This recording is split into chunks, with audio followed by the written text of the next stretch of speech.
இன்றைக்கி எங்களுக்கு wedding day நாங்கள் டின்னர் கிளம்பிட்டோங்க. நாங்கள் பார்பிக்யூ நேஷன் தான் போயிருந்தோம். நாங்கள் போய் ஏமாந்த மாதிரி நீங்களும் போய் ஏமாந்துடாதீங்க. ஏன்னா நம்ம திருப்பூரில் ஒரு 6 மந்த்தாகவே பார்பிக்யூ நேஷனில் grill இதெல்லாம் பண்ணுறது இல்லைங்களாம்மா. அதை சர்வீஸ் நிறுத்திட்டாங்களாம்மா. அதனால் இந்த மாதிரி தான் சர்வ் பண்ணாங்க.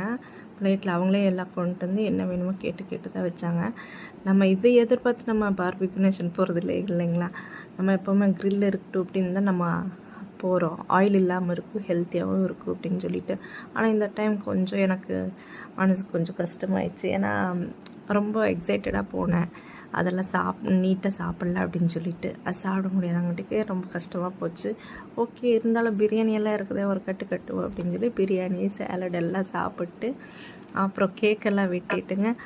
கேக் வெட்டி முடிச்சோன்னே எங்கள் வீட்டுக்கு கண்ணை மூடுன்னு சொன்னாங்க. என்னங்க அப்படின்னு சொல்லி கேட்டால் ஒரு கிஃப்ட் கொடுத்தாங்க.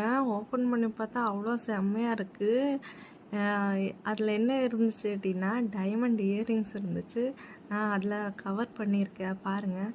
செம்மையாக இருந்துச்சு. நான் ரொம்ப ஹாப்பி ஆகிட்டேன். நிஜமாலுமே சொல்லவே இல்லை. இது ரொம்ப சீக்ரெட்டாக எங்கள் ஃபேமிலியை போய் வாங்கிட்டு வந்திருக்காங்க. ஆனால் எனக்கு தாங்க தெரியவில்லை. நான் நிஜமாக எக்ஸ்பெக்ட் பண்ணவே இல்லை இந்த மாதிரி கிஃப்ட் பண்ணுவாருன்னு சொல்லிட்டு.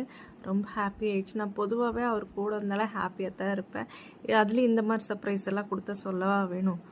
எல்லோரும் ஹாப்பியாக இருங்க. தேங்க்யூ.